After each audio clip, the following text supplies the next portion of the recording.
Hello friends, chemistry का आज एक काफ़ी इम्पोर्टेंट टॉपिक आज हम डिस्कस करेंगे। और मेरा जो टॉपिक है वो है अधिशोषण, जिसको इंग्लिश में कहते हैं एडसॉर्प्शन। ठीक है ना। जब भी हम पृष्ठ रसायन चैप्टर पढ़ते हैं केमिस्ट्री के अंदर, तो हमारा जो ये चैप्टर है, ये हमारा जो टॉपिक है, सबसे पहला आता है। तो अधिशोषण या एडसॉर्प्शन किसे कहते हैं, ठीक है ना। पहले मैं आपको डेफिनेशन बता दूं, और डेफिनेशन आपको जो है मेरे इस प्रोजेक्टर पर आपको मिल जाएगी।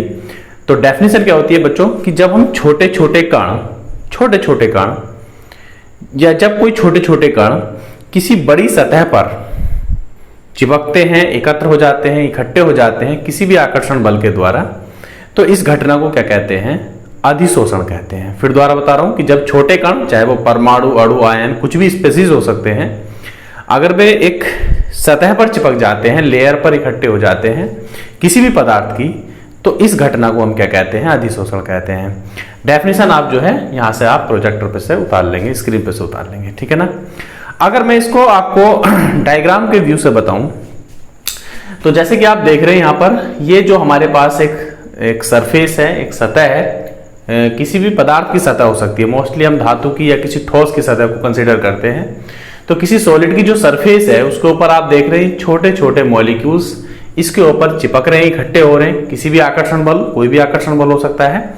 तो इस प्रोसेस को हम क्या कहते हैं बच्चों, अधिशोषण कहते हैं, ठीक है ना। इसमें जो आप ये लेयर दिखाई दे रही है आपको, इसको हम अधिशोषक कहते हैं, एडजोर्वेंट कहते हैं।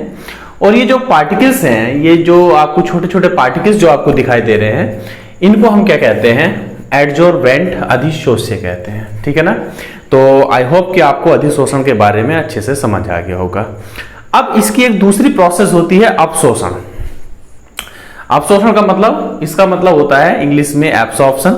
अब अपशोषण क्या है बच्चों, अधिशोषण का अगला प्रोसेस अपशोषण होता है। अपशोषण में क्या होगा, जो पार्टिकल्स होंगे, छोटे छोटे अणु होंगे, वे पदार्थ की स्थूल अवस्था तक चले जाते हैं, मतलब पदार्थ की भीतरी अवस्था तक चले जाते हैं, और इस घटना को क्या कहते हैं, अपशोषण कहते हैं।